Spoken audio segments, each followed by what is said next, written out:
La diputada Enoé Margarita Uranga Muñoz presenta reservas al primer y tercer párrafos del artículo 24. Diputada Enoé Uranga. Hay modificaciones, como bien lo ha señalado, presidente, estricto a todo el artículo 24, básicamente porque han quedado fuera uno de los elementos fundamentales de la laicidad, y es el que se refiere al de la libertad de convicciones éticas. La posibilidad de que, acompañado del Estado laico, quede establecido que la moral de cada uno de los pobladores de este país no le pertenece a ninguna fe, a ninguna religión, que los principios éticos son los que se fundan a partir de las propias convicciones individuales y no a partir de los decretos de ninguna verdad absoluta, venga de donde venga. La laicidad, que no el laicismo, es mucho más que un modelo institucional. Se trata de un proyecto intelectual y político ligado al principio de la igualdad. La neutralidad frente a las ideas o expresiones del Estado nos obliga a cuidar subrayadamente que el Estado cuide que quienes son los representantes de la Iglesia y las religiones cumplan con sus obligaciones. Las resistencias que hoy planteamos nada tienen que ver con respetar o no el derecho a creer de las personas. El tema aquí son los poderes fácticos que en este siglo, como en el siglo XVI, no solo reclaman el poder espiritual, sino que buscan, y así lo ha dejado claro la jerarquía católica que ha llamado jalada a nuestro Estado laico con la complicidad de gobernación, buscan sojuzgar al poder político de los gobiernos. La convivencia pacífica entre mujeres y hombres, entre los diversos, en la pluralidad que somos, se sostiene en el Estado laico, que posibilita la distancia entre la norma general, la norma ética y la norma religiosa. Lo otro es traicionar efectivamente a Juárez, a la reforma liberal que nos enorgullece, y ser la legislatura que regrese a la voraz jerarquía católica los viejos privilegios de cuyos efectos aún pagan con la privación del conocimiento científico y la ignorancia amplios sectores de la población.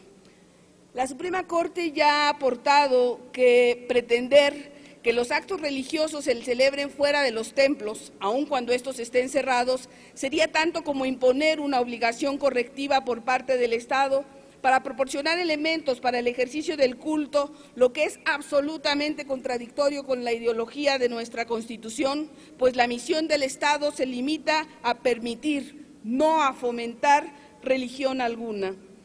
En estos tiempos implicaría incluso no solo tolerar al cura del canal, significaría legitimar el canal de los curas y la jerarquía política de la Iglesia. No atender a las modificaciones mínimas que se están planteando a este apresurado dictamen significaría mandar al Estado laico a bailar a Chalma.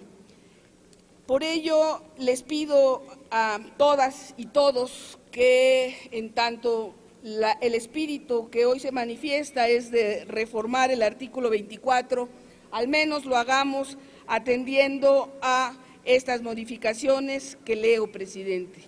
Artículo 24. Tiene derecho a la libertad de convicciones éticas, de conciencia y de religión, y a tener o adoptar en su caso la de su agrado. La libertad incluye el derecho a participar individual y colectivamente, tanto en público como en privado, en las ceremonias, devociones o actos de culto respectivo, siempre y cuando no constituyen un delito o falta penados por la ley. Nadie podrá utilizar los actos públicos de expresión de esta libertad con fines políticos, de proselitismo o de propaganda política. El Congreso no puede dictar leyes que establezcan o prohíban religión alguna. Y se plantea la reincorporación del tercer párrafo de la Constitución vigente, que dirá, como lo dice actualmente, los actos religiosos de culto público se celebrarán ordinariamente en los templos. Los que extraordinariamente se celebren fuera de estos se sujetarán a la ley reglamentaria. Es cuanto, presidente.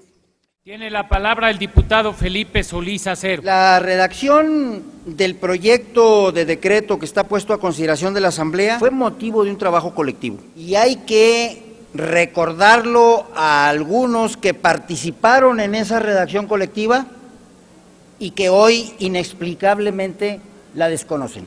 Se trata de un esfuerzo de varias manos y de varios pensamientos para finalmente llegar al planteamiento que está en el proyecto de decreto que está puesto a consideración de la Asamblea y en las reservas que ha referido y explicado con todo cuidado la diputada Enoé Uranga.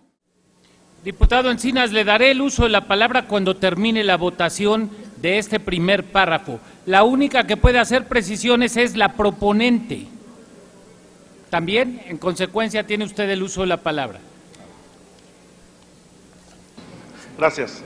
Es para una precisión de congruencia con lo que votamos anteriormente en las modificaciones que se hicieron al cuerpo de la exposición de motivos del dictamen, donde sustituimos la palabra individuo por persona.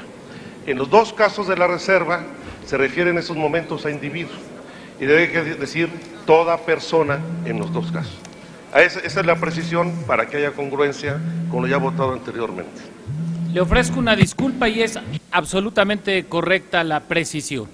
Con esa precisión que ha hecho el diputado Encinas de cambiar la palabra individuo por persona, le ruego a la Secretaría consulte en votación económica si se acepta la modificación al primer párrafo del artículo 24 constitucional formulado por la diputada Enoé Uranga. Mayoría por la afirmativa, señor presidente. Consulte la Secretaría a la Asamblea en votación económica si se acepta la modificación a la reserva que hace la diputada Uranga al párrafo tercero del artículo 24. Mayoría por la afirmativa, señor presidente. Se acepta. Diputado Cárdenas, tiene usted una pregunta del diputado Carlos Flores Rico, ¿la acepta? Con mucho gusto, señor diputado. Adelante, diputado Flores Rico. Gracias, señor presidente. Doctor Cárdenas, usted ha dicho ahora por segunda ocasión que esta reforma, incluida la enmienda que hace la diputada Uranga, favorecen a una de las iglesias, a la mayoritaria aquí en México. Quisiera saber exactamente a qué parte de la reforma se refiere ese texto donde favorece a una iglesia, primero. Y en segundo lugar, si usted lo admite, una pregunta que supone otra. Usted ha de haber votado a favor, seguramente, por su nobleza, la reforma que hicimos hace unos meses sobre los derechos humanos a la Constitución, artículo primero, que se refiere concretamente a la igualdad de validez o de jerarquía entre la Constitución y los tratados internacionales en derechos humanos.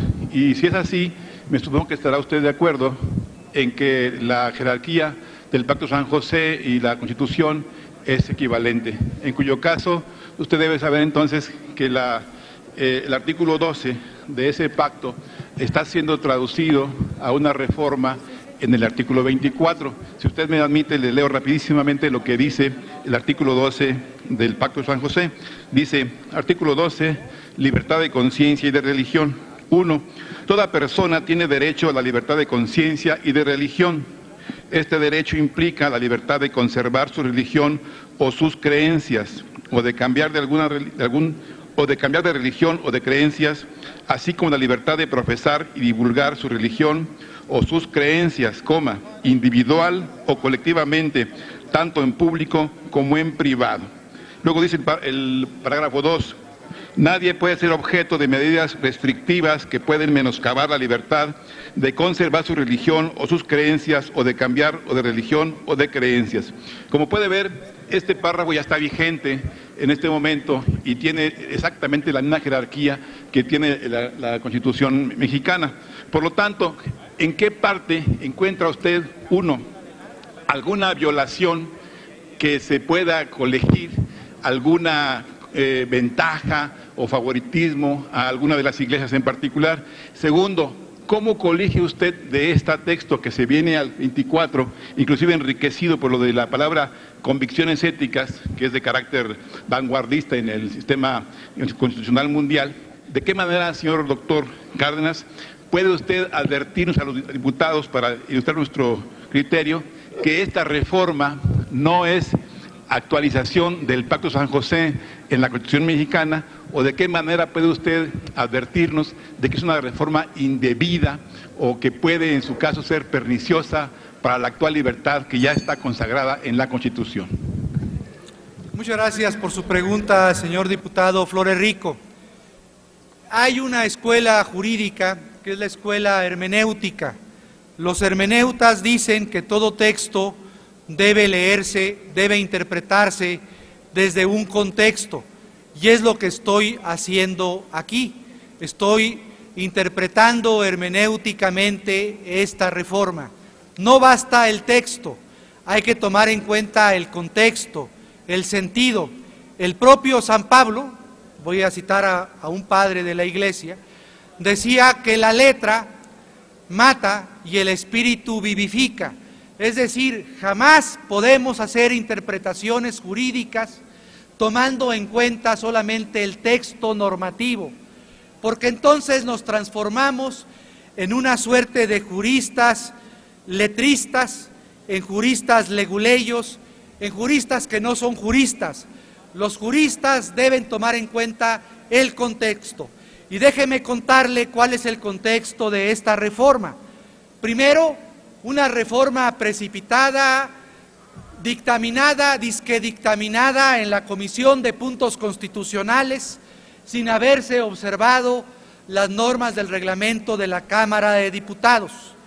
Esta reforma constitucional tiene origen en una cena entre el cardenal Rivera Carrera, y el candidato o precandidato a la presidencia de un partido político que ya no lo voy a mencionar.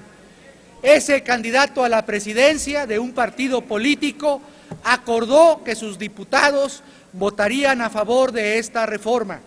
¿Qué otro contexto? La visita del Papa en el mes de marzo de este año. Para mí es muy claro, no se trata de una simple actualización de la Declaración Universal de los Derechos Humanos de 1948 o una actualización del artículo 12 del Pacto de San José. Esto tiene un propósito político, electoral, evidentemente claro, para favorecer a un poder fáctico. Diputado Jaime Cárdenas, encontramos que la propuesta que usted hace al párrafo tercero del artículo 24 es exactamente igual a la de la diputada Enoé Uranga. ¿Está usted de acuerdo?